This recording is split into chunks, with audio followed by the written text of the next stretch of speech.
Northwest Insurance. Auto, business, home, and more. Who said insurance was born? Protect your car, protect your family. Northwest Insurance. If you need a helpful team, the best in the community. Grab your phone, what are you waiting for? Northwest Insurance.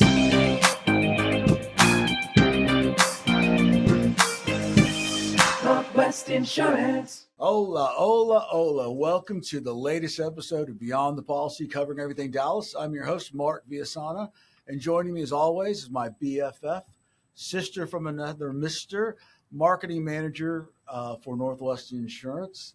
She brings the vibe, sets the tone with Jewish roots all her own. Ladies and gentlemen, the effervescent Miss Lila Levy. Hey, Lila, what's going on? Shalom. How are you? Shalom, my friend. What's been going on? Or hola. Hola. You know I like them both. I love them both. I like shaboom, shalom, whatever. I'll go with whatever. I'm easy. What's been going on? Okay, so couple things. First of all, I'm drinking Topo Chico today. Okay. I had a nitro brew earlier today, and I was crawling on the ceiling, so I decided to take it easy this afternoon because we have two very exciting guests today, and I needed to tone it down a little bit, even though I've known one of them for 32 years. Topo Chico today. Yeah, Topo Chico. So it's not from your land. Okay, so from my land. So there's a no burp rule. So good luck on that. No Mogan David today for me. Once again, we haven't gone through quite all your friends, but we're getting there. We're going through almost all your friends. That's how we've been able to get all our guests. But your friend group, what the hell, Lila? So it's very diverse, very funny. You come to the table strong every time, my friend. Every time. Strong, one of my friends, one of the two people here today said, I'm basically implied I'm on the weird side, which is very true. Did I come across that strong? I didn't mean to. Tell me now. You were out of town. Tell me where the hell you been? Okay, what's been going on? So for 31 days, my very kind boss, Mark Villasana. I heard he's very good looking, by the way. You heard wrong. Okay. But he's very kind. Okay. He knows how much I love New York City, and we kind of got our collective heads together, and we said. Actually, you were the one that brought it up, Mark, my boss, and said, I know you love New York. You want to go, work remotely there. And so we decided on a month. We decided on the month of June. And so today is July 1st, even though this podcast is coming out later than that. And we decided I'd be there in June, and I just got back yesterday. I got tired of hearing you talk about scantily clad young men singing in musicals. So I said, just go. Just go and do I went. your thing. So tell me, what was the best thing you ate when you were down there? Oh, my God. Every night I would call you and say, what was the best thing you ate today? So Mark, for those that don't know, Mark and I have been friends for 19 years, and we're BFFs. And I'm also great friends with his beautiful, better half wife, Courtney. So every night when I would get back from the show I had seen that night, I would call them, and we'd walk through, what I had seen that night, and we'd talk about some work things. And Mark would always ask me, what did you eat today? And the very best thing I ate was a lasagna flight at an Italian restaurant I found in the East Village. And it was a flight of 4 ramekins, each filled with a quarter of a different type of lasagna. Yeah. And that was the best thing I ate. I don't believe you, a word you're saying, but it's making me kind of move in certain places it shouldn't move, Lila. That sounds, New York flight of lasagna sounds like the most New York thing I've ever heard in my life. I know, right? And I went back a second time. Yeah. 5 days later, I went back and I split a lasagna bolognese with my friend Robin, and a pizza and a salad. And I even had a glass of Prosecco, which is very rare for me. Well, we missed you, but I'm glad you got it out for temporarily. I know you're going back shortly, but for now, you're a Texan, okay? I know, but I'm also reminiscing, thinking about all the cookies, croissants, pizza, bagels, hot dogs, Chinese food that I ate also, and lots of coffees. And 20-somethings singing musicals. Oh, yes. Yeah. Do you want to know? You want to know how many shows I saw when I was there? Tell me. How many do you think? I'm good. How long were you there? 31 days. 31. No, you're close. I saw 27 shows. Dude, that's like, okay. That's good. Good. Yeah. Lila. Wow. Yeah. Now, what the hell else would you do in New York besides see shows? Oh, I went to museums. Okay. Met up with my friends. Okay. Went to different exhibits. Went to Central Park. Did a walking tour. Went to Roosevelt Island. I mean, name it, and I tried to do it. Yeah. I tried to do it. It was hotter than blazes some of the days I was there, but I didn't care because I was in New York. Well, we'll have to do a whole podcast on the adventures of Lila. Oh, nah. Well, Lila, like I mentioned, we have some great guests today because of you once again. And I'll tell you what, why don't we take a quick break and then we come back. Let's talk about our sexy subject, insurance subject, because we've been getting lots and lots of requests for this one. Mm-hmm. And it's the one you always talk about. It's the one I always bring up, so I'm extremely excited. Yeah, so we'll get to that and a lot more when we come back with our special guest. You've been listening to Beyond the Policy, covering everything Dallas with Mark and Lila, and we'll be right back. In Texas, the road is part of who we are. From Dallas traffic to Hill Country back roads, you need coverage that keeps up. At Northwest Insurance Agency, we're proud to serve Texans with the best home, auto, and business insurance paired with honest rates, real protection, and local agents who understand life around here. Call us for a quote at 1-855-887-5656 or visit us at nwagencies.com. Okay, we are back on Beyond the Policy, covering everything Dallas with Mark and Lila. Lila, we're finally going to talk about the one insurance that you keep bugging the hell of me about. You know what it is, don't you? Inland Marine. Inland, or I think you just like saying that. I do. I don't know what it is. I'm like hyper focused on it. Whenever we talk, I just always bring it up. I think it's because you think it has something to do with water or boats. I do. Yachts. Yeah. Yeah. Okay. Let me get my trusty notes out here and let's get to it. Okay. Mm-hmm. Okay. Today we're going to talk about inland marine insurance, which I mentioned it doesn't have anything to do with water, Lila. Actually, this one is business for equipment that travels. For example, if you work off-site or if you have a lot of equipment that travels in trailers, tents, and temporary setups. So anything that's movable. Inland marine policy would cover that type of equipment. And basically, the breakdown of inland marine policy is that it covers things such as mobile equipment. This includes hint, smokers, catering rigs, portable grills, and prep stations. If it's essential and it's movable, this policy would protect something like that. So I keep mentioning restaurant equipment because that is very relevant to who our guest is here in a second.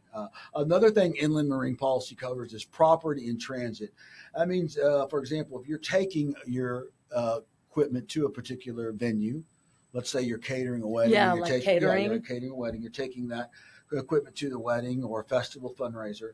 Inland marine will actually cover the equipment while it's in transit. So if God forbid something happened to it, if you're involved in a car accident, if the car catches on fire, something like that, while it's in transit, inland marine policy would cover I was that. a catering director for 5.5 years. I had no idea there was insurance like that. I wonder if they even had inland marine. I don't know. Yeah. They had 5 locations, so they probably did, but I never knew. Okay. Well, now you know. I just crossed my fingers that everything went well.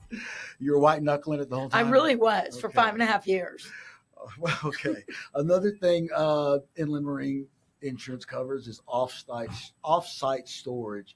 For example, if you keep some equipment in a storage unit, a lot of people don't have room for it in their place of business. If they have something off-site at a rental unit, shed, certain place, things like that, and something were to happen to that equipment, inland marine policy would cover it. If it gets stolen, vandalized, damaged in any fashion, inland marine policy covers things like that. Temporary installations. For example, you're setting up a tent, you're bringing signage with you, things like that. Inland marine policy covers things like that when it's at an event. Okay. So if I take something that I normally keep at the office and I'm transporting it to an event and it gets damaged while it's at an event, inland marine cover things like that. Finally, inland marine covers are high value tools and electronics. Tablets is what really comes to mind. Computers, anything like that. Okay. If you're in the restaurant business, a lot of people take slicers or maybe warmers. DJs might take sound systems. So any of that kind of high value equipment, anything if we're to get damaged in transit or while it's in location, and then inland marine policy covers things like that. So, in a nutshell, inland marine covers what, Lila? Mobile equipment. Yes, Can you say that? not a boat. Did I make any sense at all? It does now. Now when I say it, I'll know what I'm talking Okay. about. So at your next For gig, once. when you're catering, when you leave me for a And go catering, back to and catering? go back to the wonderful world of catering. Now you know what kind of insurance you I loved need. catering, but it wore me out. Okay. So, but I did love it. Okay. The reason I kept bringing up restaurant equipment and I mentioned inland marine policies because who our special guests are today. Actually, we have two very special guests. They're proud Dallas restaurateurs and caterers with a legacy built on grit, smoke, and soul. Their father, who actually was a friend of my father, John Reaves, started their legacy restaurant in 1976 and built it into a neighborhood staple as well as a fixture at the Great State Fair of Texas. If you've ever gone to the fair, Lila, I guarantee you've eaten one of their smoked. I think I've turkey. gone once or twice. Maybe once or twice. Me too. I snuck in there once or twice. There's two brothers involved who are our guests. We're amazing. Amazing guys. Brother Brent serves as the president and is a graduate of the hotel and restaurant department of the University of North Texas. He has over 20 years in the food service industry. And brother Juan, who is the vice president, is a graduate of Southwestern University and has been with the business for over 10 years. They know what it takes to build something great and, more importantly, how to protect it when it hits the road, ergo inland marine policies.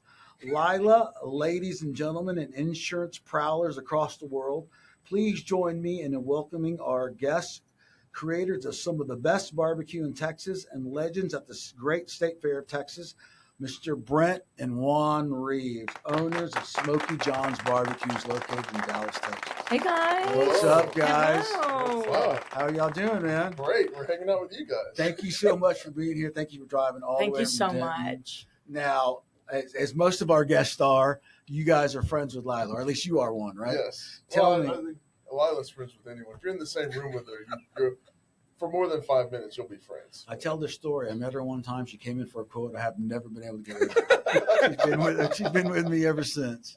Tell me, how do you know Lila? So right out of college, my first job was working for Hoop It Up. And I think Lila was a volunteer. I was, yeah. And so she was dating one of my good friends, and we're still good friends to this day. And I got to know her through the Hoop It Up days, but it was brief in a sense because I was fortunate enough to work right out of college my first summer for Hoop It Up, and then by the fall, I was doing some other events that we were doing, and then by the next year in January, I moved to Switzerland. So Wow. I was gone. My first a- tour of Hoop It Up was short. That's a left turn, man. Just I'm working here in Dallas. Boom, I'm going to Switzerland. Yeah, it was always on the radar. Now, for those who don't know, Hoop It Up was a street basketball tournament, which really started out as Hoop-de-Doo, correct? Yeah. And so what did you do for them? I was in sponsor services. Basically, I was a grunt intern that Okay. had a title, but no As money. was everybody. Yeah. I mean, literally everybody was a grunt intern just under a different umbrella, Yeah. right? Yeah. It was a startup when we started because, as you said, it was Hoop-de-Doo was just a charitable event. It was just to raise money. I think originally for Texas Special Olympics, Okay. and then they realized that they could make it into an event that actually raised money. But they always kept that volunteer, and they always kept that charitable component. Yeah. So they've worked with places like Family Place and a lot of different organizations in Dallas, and then eventually throughout the country, and then eventually throughout the world. Mhm. So I was a part of I joined up as they were really expanding, and then when they decided to have a full headquarters in Europe, I had the opportunity to move there. And Brent, when were you so lucky as to meet our wonderful Lila?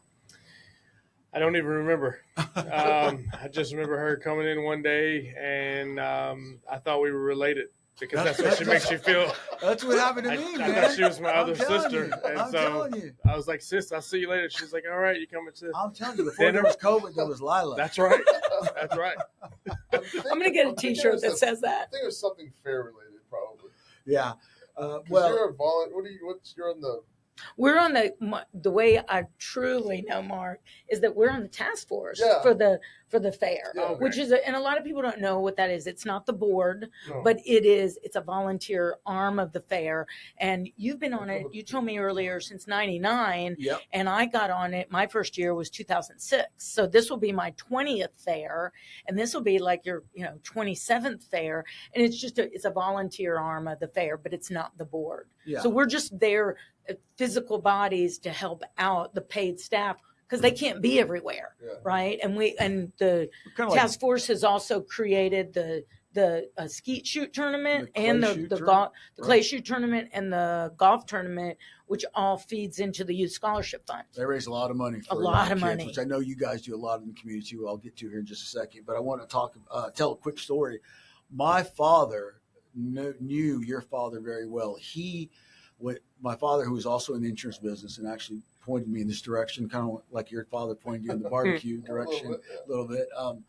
His first job in the insurance industry was selling door-to-door life insurance, and he told me the story this morning. It was about a company named American United, and one of the people he worked alongside was your father. Mm-hmm. So he got to know your father very well.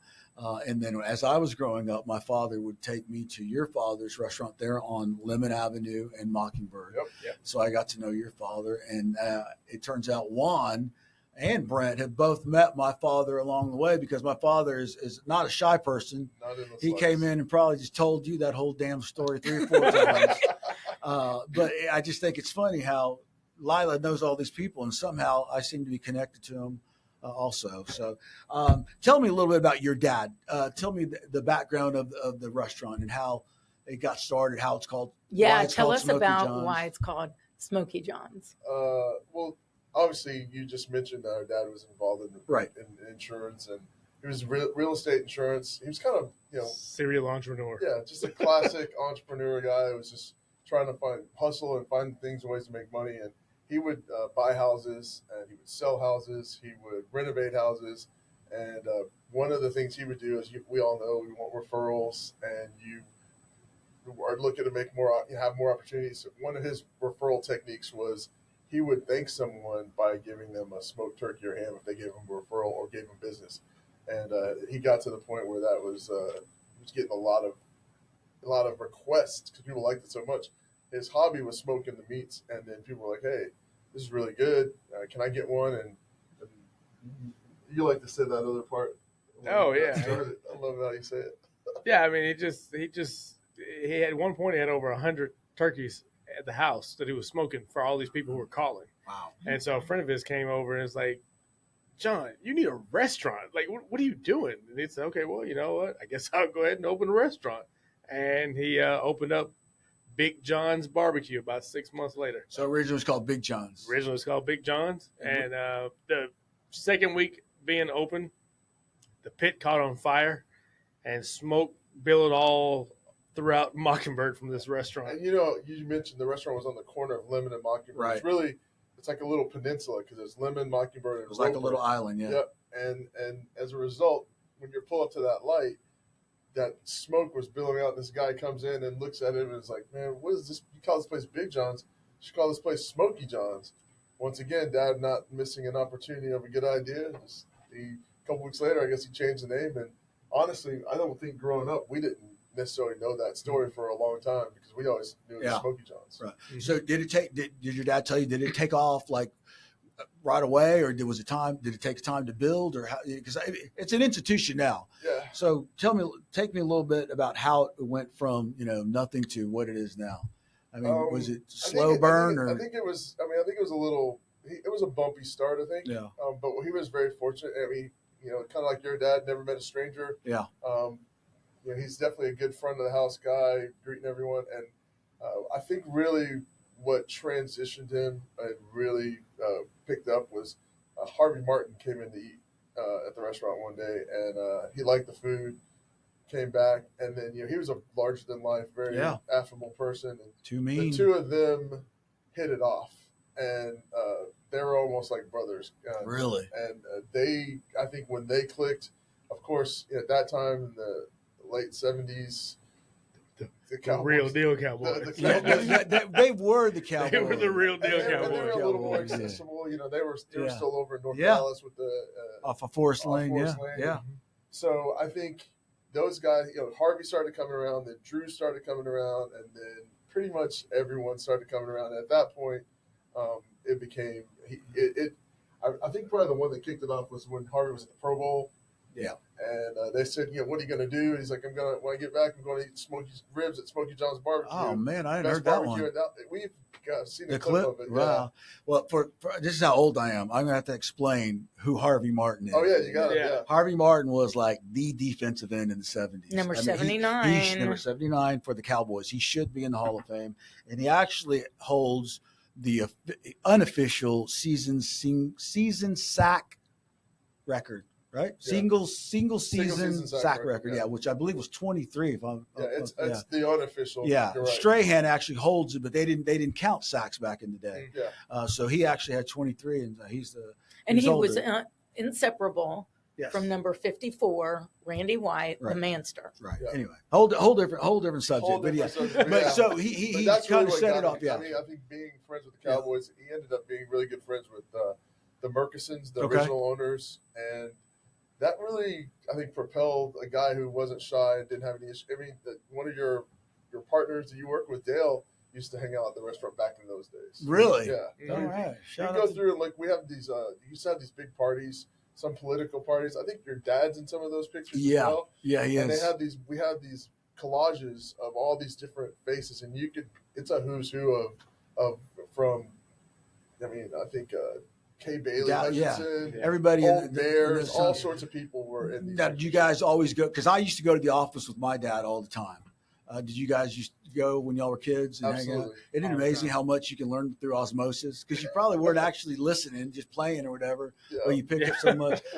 I do want to get into all that, man, because we have so many similarities in how I grew up in my dad's business and you guys grew up in your dad's business. So, I want to hear about a particular story of Brent's about how he got into the business. Yeah. Oh yeah, no, totally.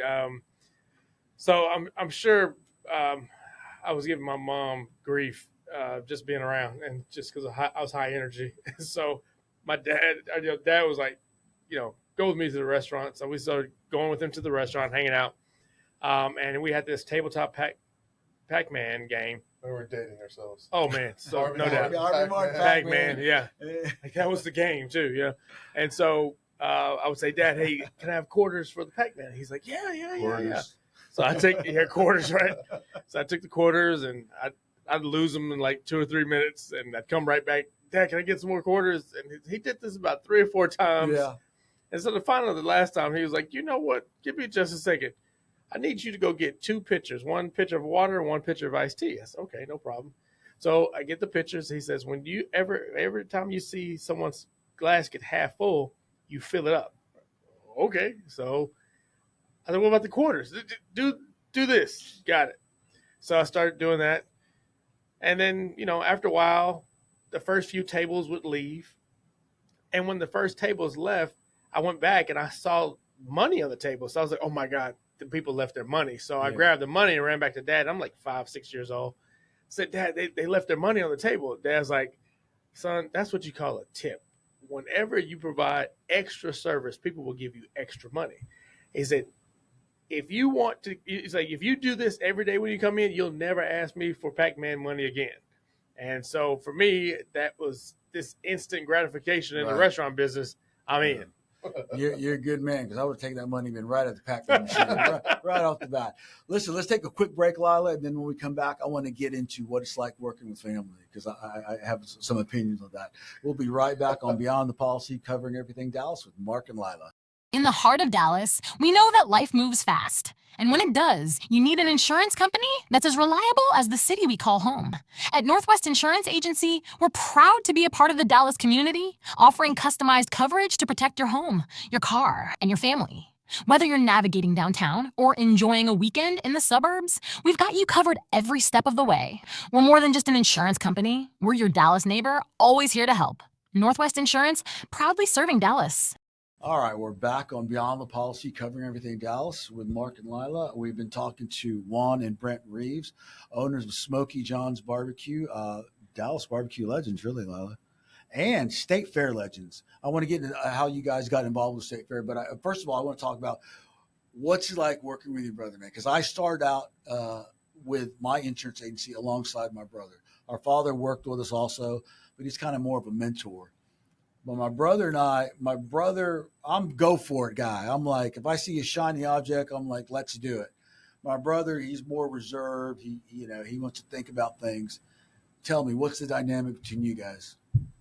That's interesting. I think it's changed. Actually, let's change that. Who could beat up who? No, I'm just kidding. Go ahead. Whoa. Well, first of all, I'm older. You're older, okay? Significantly older. Okay. How much older? 6, almost 7 years. Okay. Yeah. Basically 7 years. I think it's interesting. I think when we first started out, we've kind of matured. Both of us have matured. But when we first started out, I don't think you mind me saying he was a bit of a slacker. Oh, yeah. And he 100%. just graduated. I mean, he basically decided to join the business when I told him I was moving back. He's like, I guess I'll go ahead and graduate now because he was having so much fun in college. Yeah. So Go Mean Green. Man, I was there on that path, man. Yes, sir. Me and you were on that same path. And so we started working together, and I came, went to school, went to college. I was a good learner. Right. And I think when I first came into the business, I thought, my dad's been doing this for all these years. He's going to teach me how to do it. And he wasn't a teacher. He was a showman. He's the front of the house. And so I think my expectations, probably both of our expectations, were different from what we got.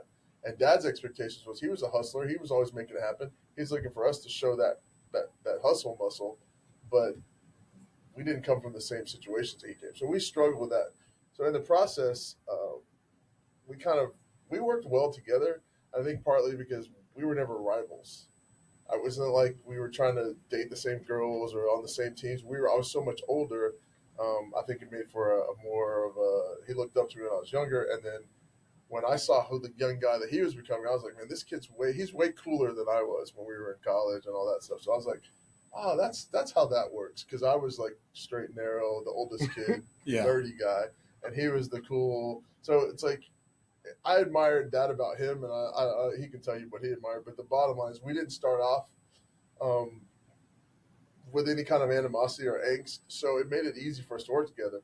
Now, when I left, and he kind of started maturing, and he took over and started looking at numbers and trying to really run the business like a business. I was like, whoa, who is this guy? Yeah. I don't know him, Right. but I like him. Yeah. So, He's a lot cooler than the other one. Yeah. So I think what's kind of reverse is that he's really serious. We're both serious, but he's really honed in on growing the business, and it was great to see he's kind of taking the lead. And when I came back, that's why I was like, I'm on board. Let's do this. Let's make it happen. So. Now, Brent, you were shaking your head no and mouthing that's all wrong the whole time. No, I'm just kidding. Tell me what's your perspective on that? No, it's the same thing. I mean, I have looked up to Juan since I was born. Just like literally, because he had the cool friends. Yeah. He got the car. He always had the girl. He was the high school football guy, track star, like all this.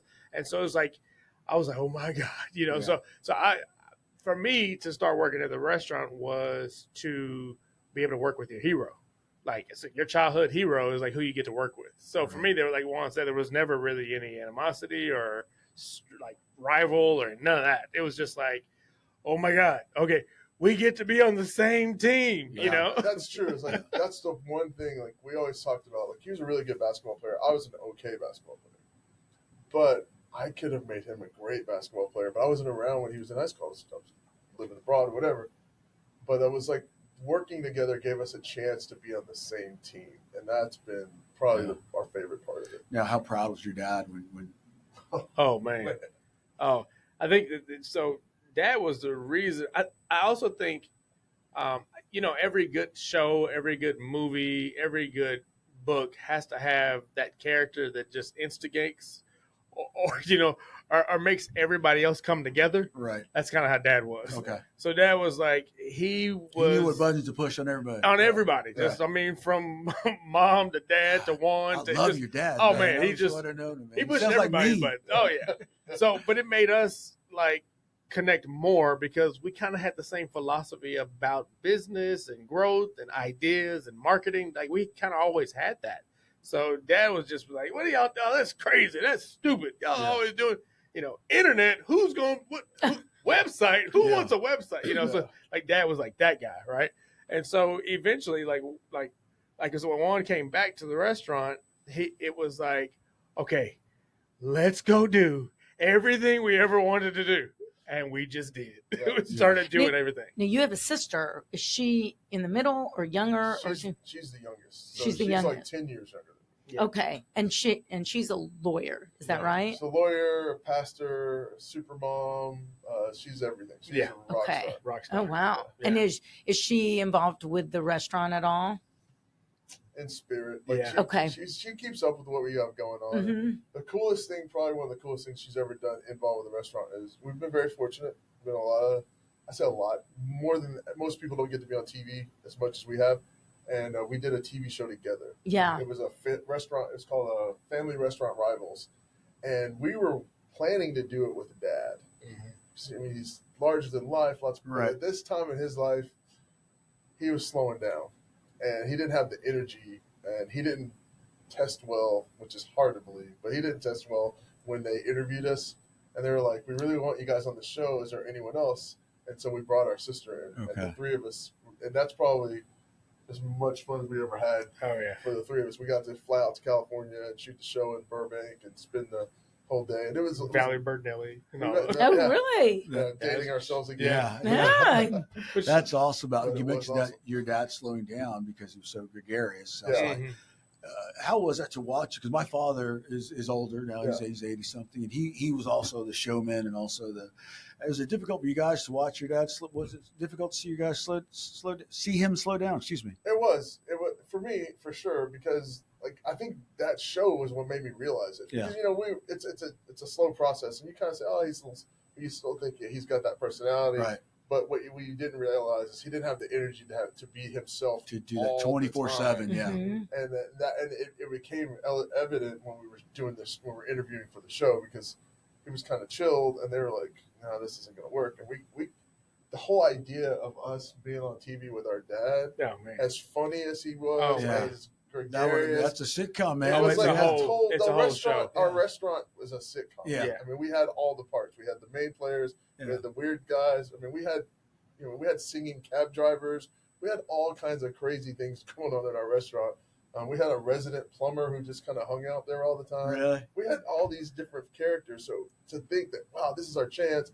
And I think for me, that's when it really hit me that, wow, he's aging. Because That's it's tough to Yeah. watch it. It's really tough because you tell yourself, I'm used to them bouncing. I'm used to my mom and my dad bouncing back. yeah, And then there comes a point where they slow Bounce down back's so a little much that they slower. don't. Yeah. Slow And down, it's because I saw it happen with my parents. I saw it happen with both my mom and dad in different ways, but especially my dad. It's really tough. And his was fast, too. Oh, really? it was? It was fast. It's like just like Rapid. within a year. yeah. Yeah. It was- Really? Yeah. Oh, that's even harder. Yeah. That's even more difficult to Yeah. observe. So y'all managed to continue legacy, obviously, tremendously. Tell me, what are some things y'all kept that you will not change, and some things that you changed or you altered that you felt that put your stamp on it? Wow, that we will not change. Probably Yeah. barbecue rub. Probably barbecue The rub. rub. Yeah, that's Secret probably recipe. that is probably the only thing that will never And the change. sauce, I mean, Yeah, we've tweaked that though. We've changed that. What'd y'all do? Sweeter? Would y'all make it a little sweeter. little sweeter? Yeah, a little Yeah. sweeter. Made some things, and one of the things that Dad would always say, and he told us it probably about a year before he passed away. He's like, "Whatever y'all do, y'all need to figure out how to do something with this salsa rub so you can make money while you sleep." make money while you sleep. That was his big thing. I love the impersonation, man. We did the Hey. same thing with my dad. Yeah. I'll tell you what, let's do a host segment. Well, I'm my dad and you're your dad. Done. Let's do it. I want Right. to ask you about something that's really it's really important to Dallas and to the culture of what you've brought to the restaurants, the shoebox lunches. Oh wow. I'm calling it the right thing, right? Yeah, The wow. shoebox. Yeah. I remember when y'all first put that into play 4 or 5 years ago. Is that right? I think it's COVID, wasn't it? COVID, yeah. Okay, so about 5 years ago, Yeah. and you've brought it back every year, right? And it's and I in some studying for this interview, I saw it come up again. Please tell our listeners and viewers about it, 'cause it's really important.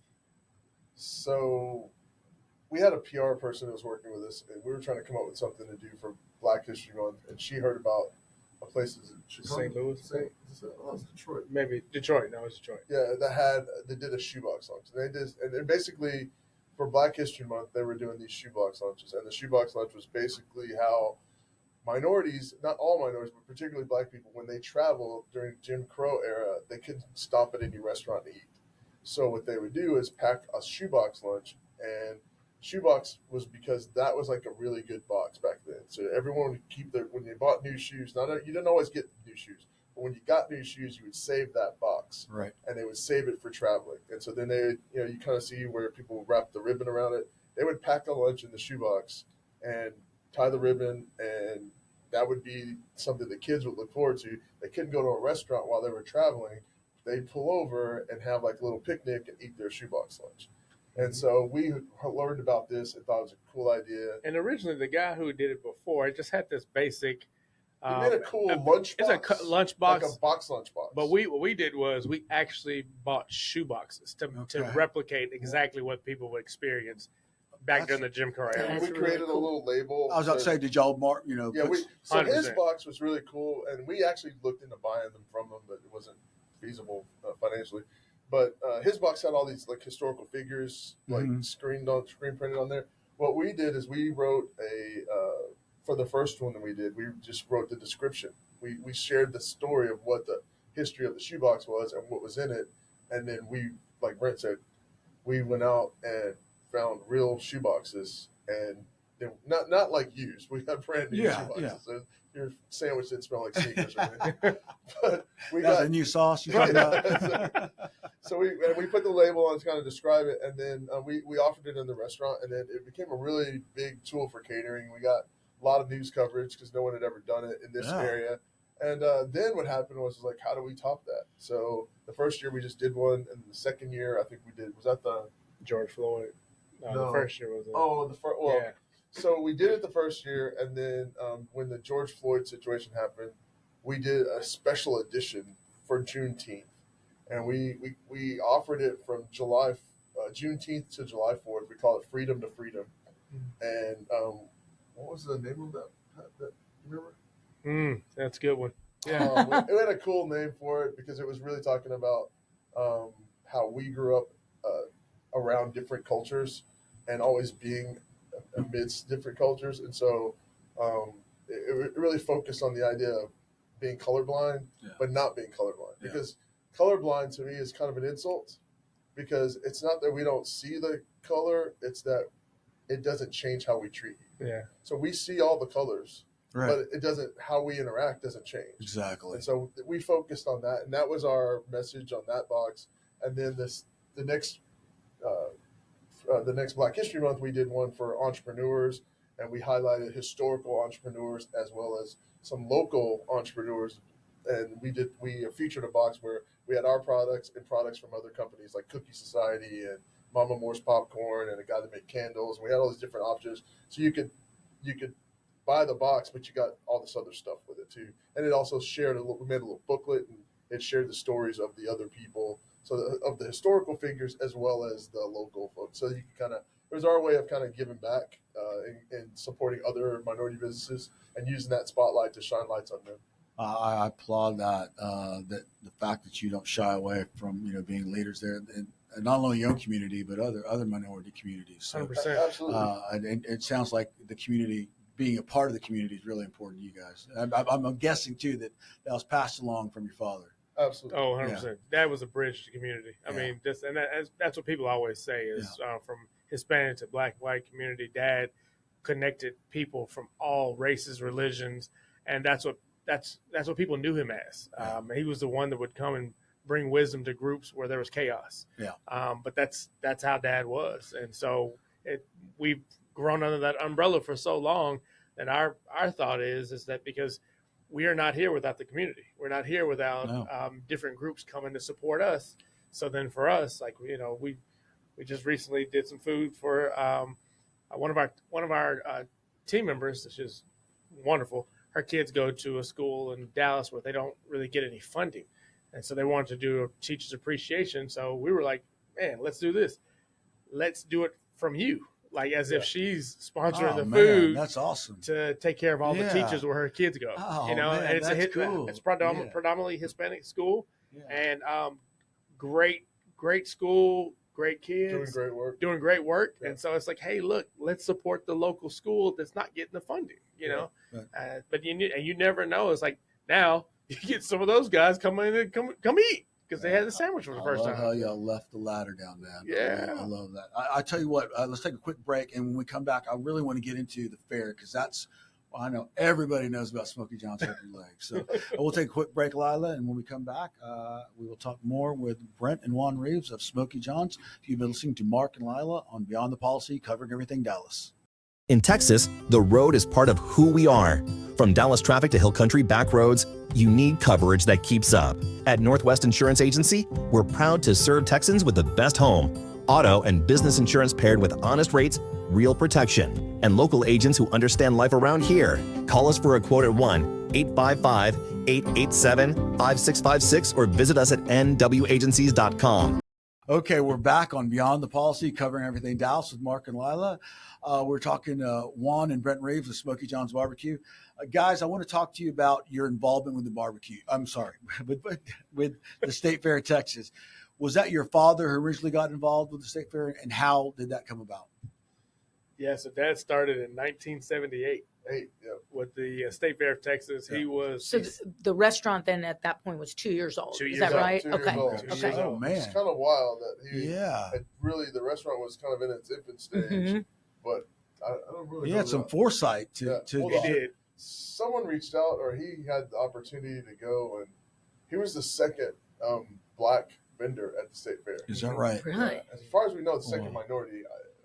Not positive on that part, but for sure the second black one. But what was interesting about that is if you talk to some of the people that are there now, they'll tell you that it wasn't long before more came because he was very active about helping people That's get awesome, in. man. And so that was a big part of his legacy at the fair was that he helped a lot of minorities get in, including Fried Jesus himself, Abel Gonzalez. He got Abel involved. Mm-hmm. Really? Wow, awesome. And that was what, in the 90s?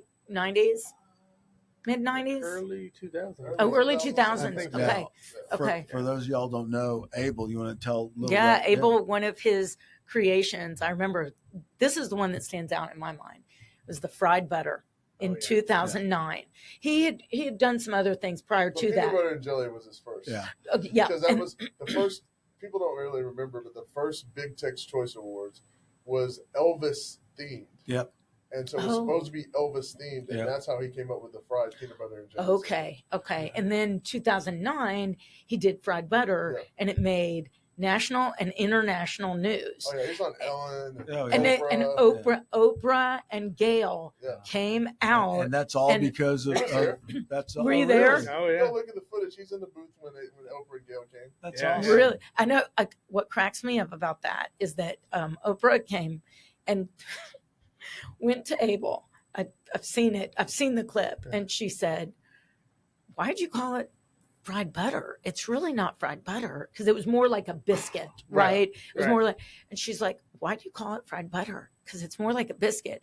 And I just remember watching that clip and like, yeah, but you're here because he named it fried butter. Right. So, it worked. Your question kind of defeats itself. I just thought that was so fun. And I was out there volunteering because she did that big concert.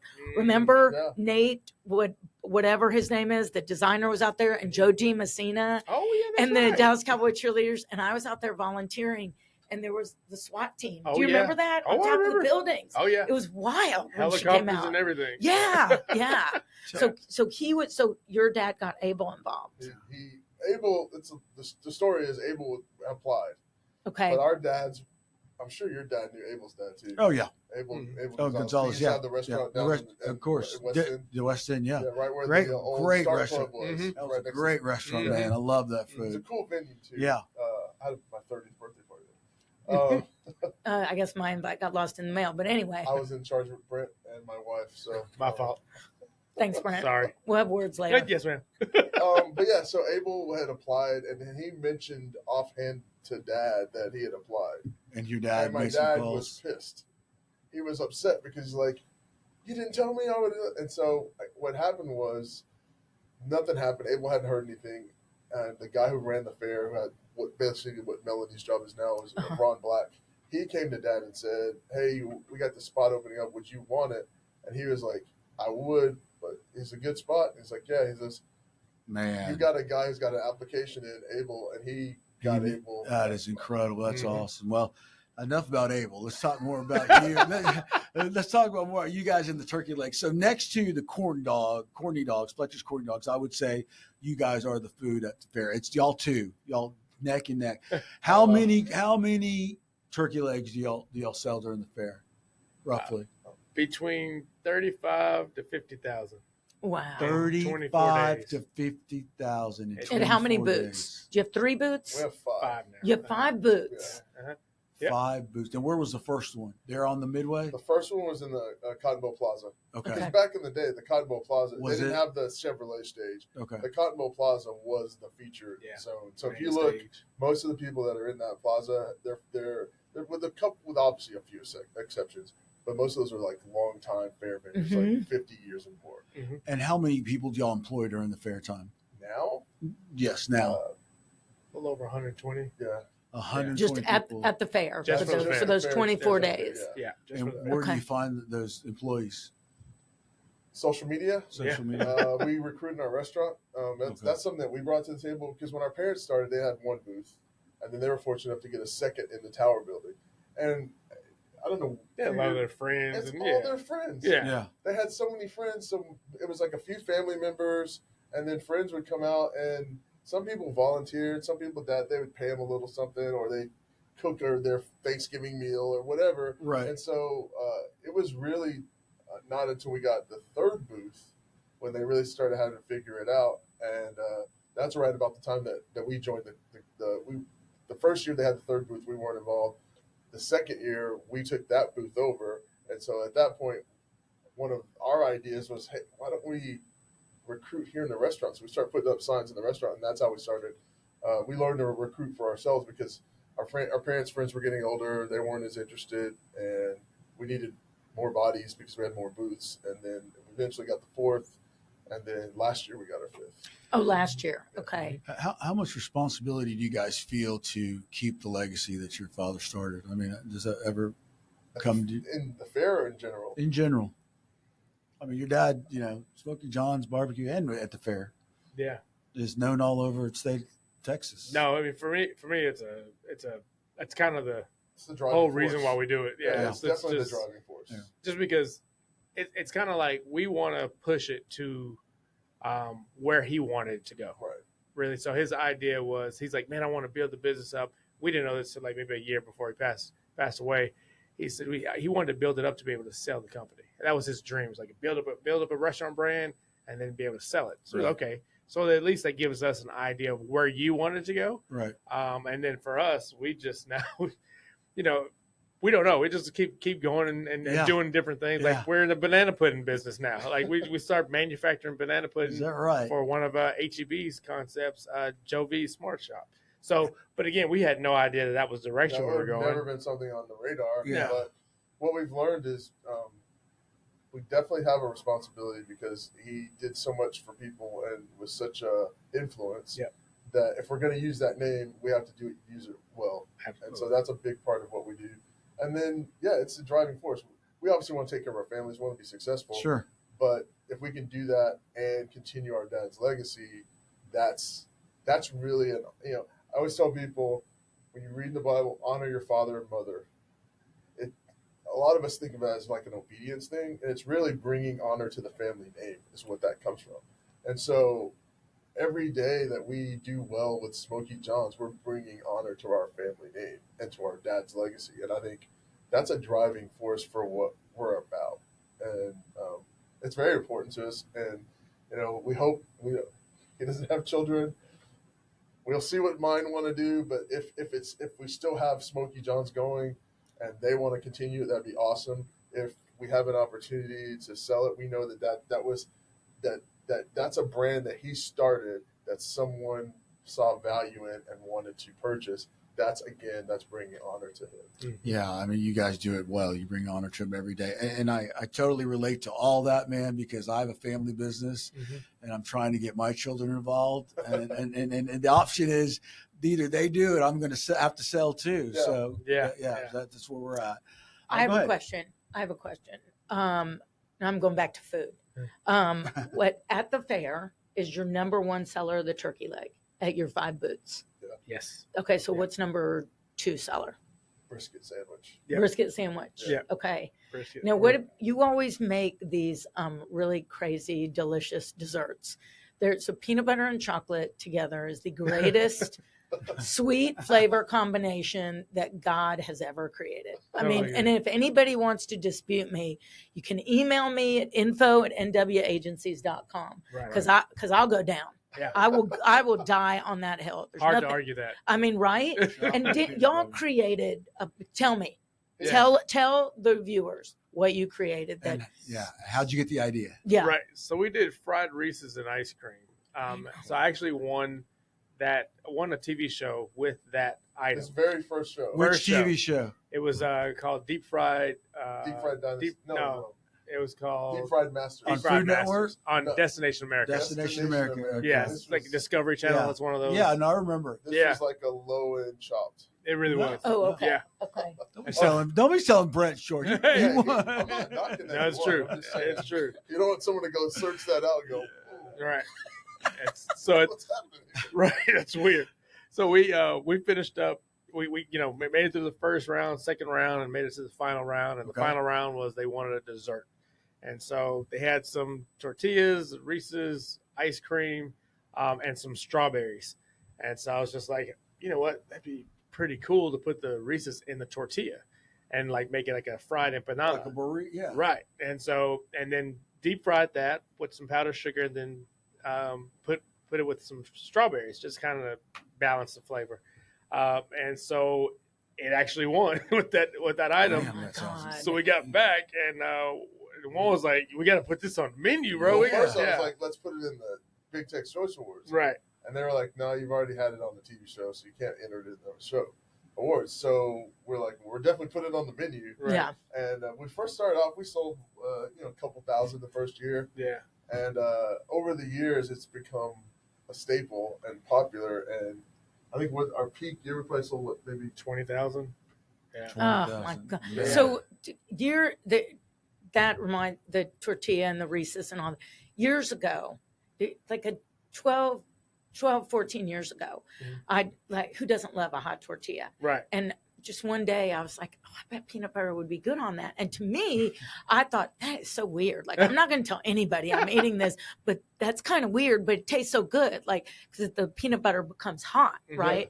And now, like, I watch, on Instagram and on Facebook, like the videos, like, how the algorithms are when you watch something and you get delivered more content on that. So I watch like low carb stuff and easy stuff you can make, whatever. And so I see a lot of people doing that. I'm like, the 12, 14 years ago, I was doing that. I was like, finally one thing in my life, I'm ahead of the game. So you saying that you can, I love that. I love that because it's not something right off the top of your head, like you envision or think about, but then like when the pieces are in front of you, you're like, this would be so good. Yeah. And it's so good. I And mean, I look love at my Reese's. face right now. Yeah. I mean, oh my God. The fit, then, I'm The I'm fair's 2.5 Mexican. All I months. do is think about tortillas.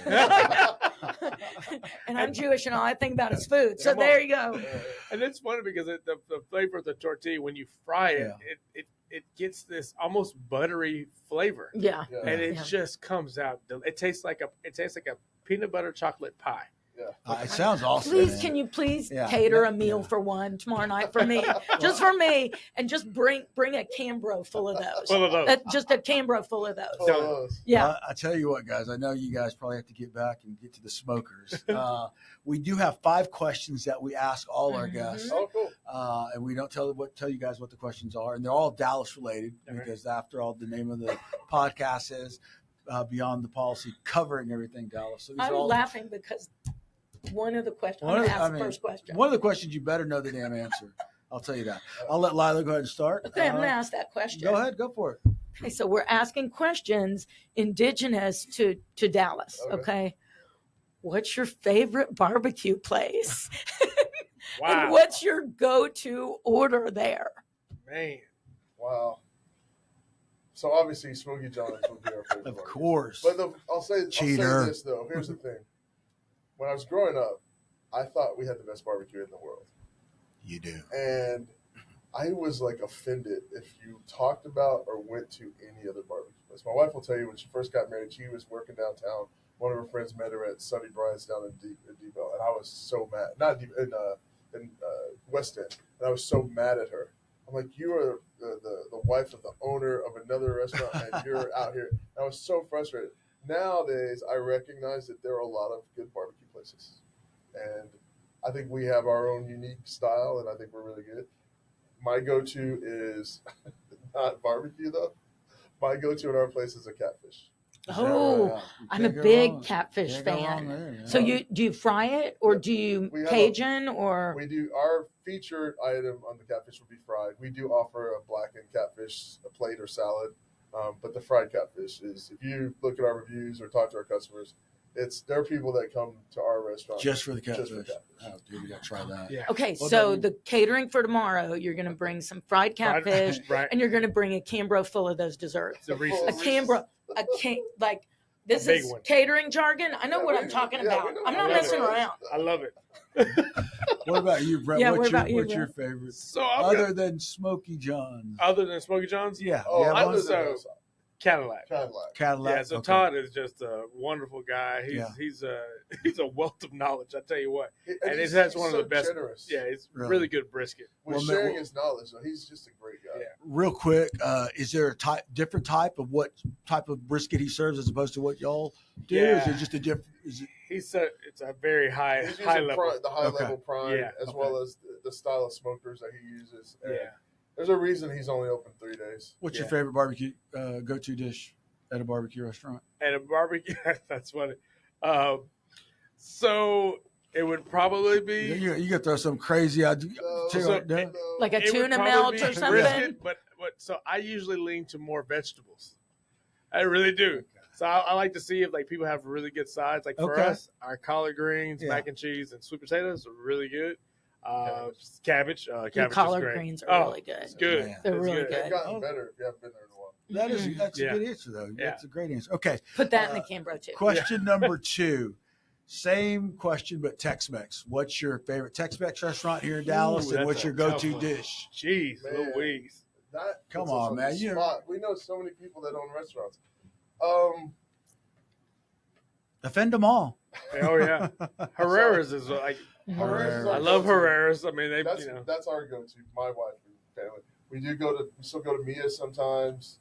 We love Mi Cocina, but probably Herrera's. And my go-to, I know the menu really well, but my go-to is a crazy nachos. Crazy nachos. Yeah. And the reason why is the crazy nachos is the intro to everything at that restaurant. Has it all. It's got beans. It's got chili con carne. It's got Yeah. the beef.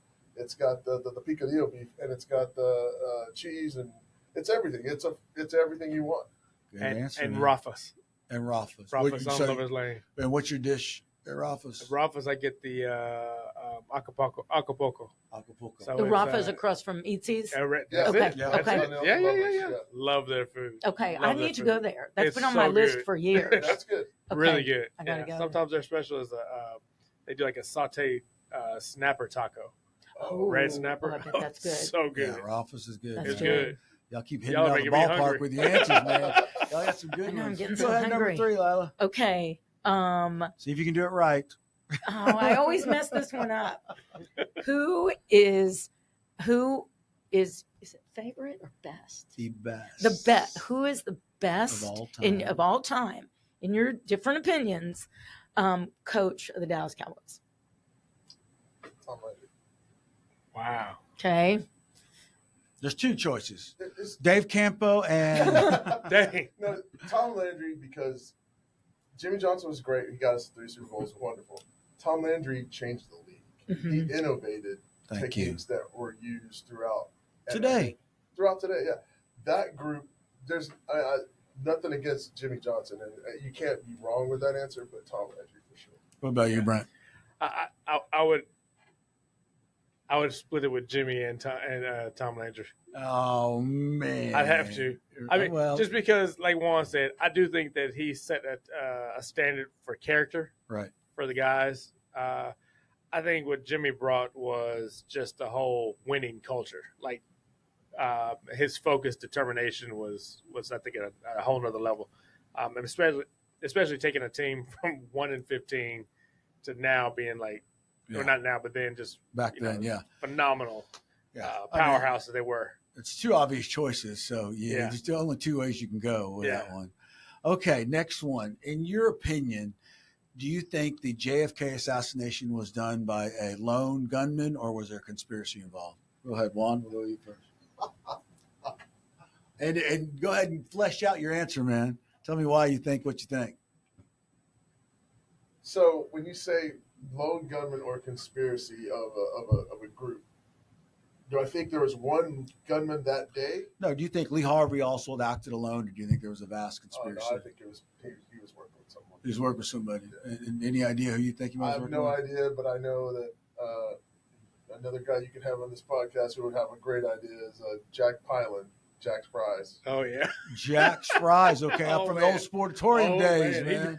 Dang. Jack Pylan's Dang. dad. I'm old, man. I told you I'm old, Lee man. Harvey Oswald drank Yeah, in his dad's you see the way bar. Brent's eyes just got Right. big. He's like, man, that's That's old. like, no, not old. Like that's just that you We're knew that. That's totally- just we've already dated we're with ourselves you. a Yeah, bit, yeah, so yeah. it's already- Yeah. That's dope. Words out, we're old. So. Yeah. No, I would say I would think it's more than it's not a single act. 100%. Okay, same, 100%. same answer Oh, for you. easily. Yeah, Okay. easily. Yeah, there was a lot into that. Yeah, a lot had to be. That's what I Had to think. be. We get This- such a this week, spectrum of answers on that. Most people, 1 week they'll say, the reason lone gunman, and then next people come in and say conspiracy. There's no way it was there's a not lone. enough, No, not enough motive for one gun. no. I just Too don't- many, I too don't- many exact things I think had to Exactly. happen for that to be a lone gunman. Exactly. That's something. See, I'm in that. Yeah. I'm in that. Plus, you corner throw of in, he gets killed by Ruby a couple days later. Come on. Why- yeah, if it was a Yeah. solo Yeah. act, Yeah. there's no reason to get rid of that. that. Oh no, I'm going to argue with you after. So. All right, Lila, you go ahead and get the last one. No, I'm gonna. I was just thinking about it too. I want you to do the last one. Okay. All right, guys. In your opinion, if you had to pick one person, and I asked you individually, who is Dallas? Who would that be to you? Today, Yeah, let's go Brent Oh, first this time. wow. No, that'd be today, anytime. Who's Dallas? Who is Give me one Dallas? person. Who's Dallas? Oh my goodness, That's a that's a great strong question. It's all about Jeez. Dallas, And man. you can't say me. Yeah. Sorry, can't say. You're close. You're close. Anybody want to jump in there? so I'll tell you the first things that come to mind. That's I'm not- usually the I'm not best settled. answer. I'm not settled. Oh, no. That's a great question. Yeah, wow. Baffled the Reeves brothers. I know you Yeah. did. I'm thinking like, who is Just- I'll Dallas? tell you what. I asked Those someone. are sports figures. I had another guy, other gentleman, Victor Rojas from Elodie.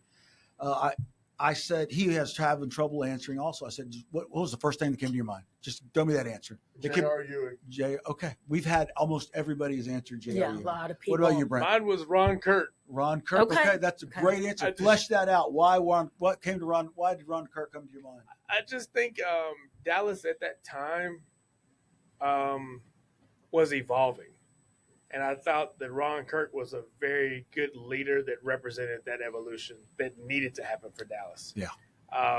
Crossed A lot. Crossed a lot of aisles. A man. lot of aisles. He crossed Lot a of lot of aisles. aisles. And he related with so many different groups and segments. And He never really did acrobats to change who he was. never did. No. Yeah. And Never you, did. You don't hear any back. I've not heard any bad stories. I mean, Yeah. everyone's going to have their opponents, Right. but it seems like people are always respectful. That's a great answer. I love I that. mean, that was That's a good one. that's the one that What about why did you say J.R. Ewing or Larry Hagman? Because I think more the character than the man. character. Yeah. Okay. More the character than because I think that era, that '80s era, is where Dallas started to change its national image.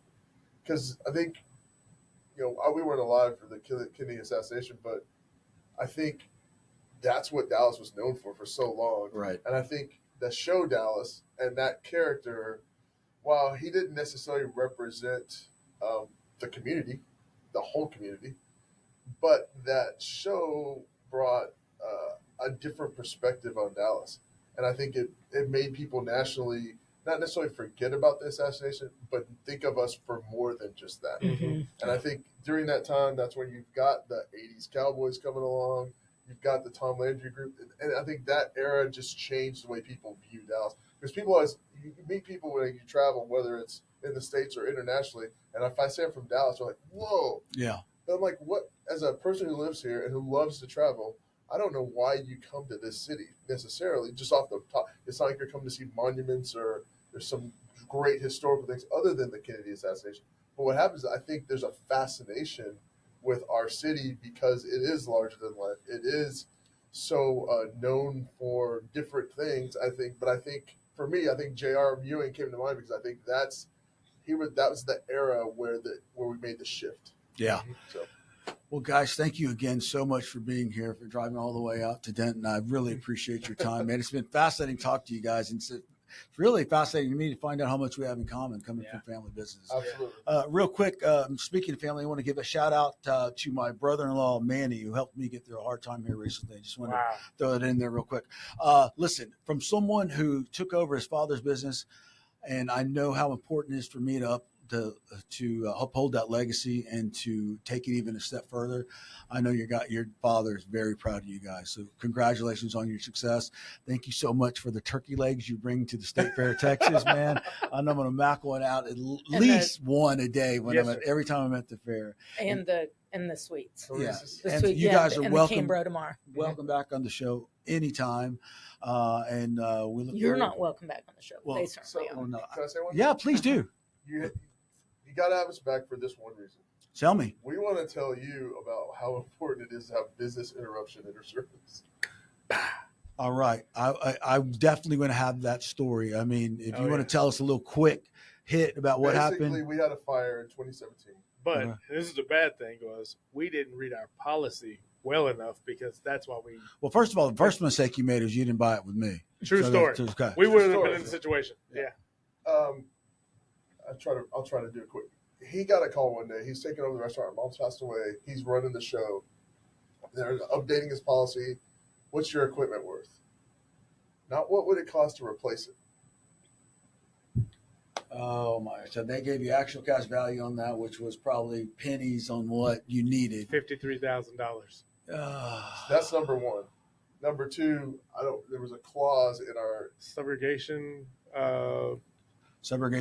clause in our lease. So it negated the $300,000 policy. You're kidding. Not at all. So not at all. So then two things saved us. One was we had business interruption. So while we were down, we were able to keep our key staff members, pay ourselves, and then also we got a what do you call it? The loan? No, our guy.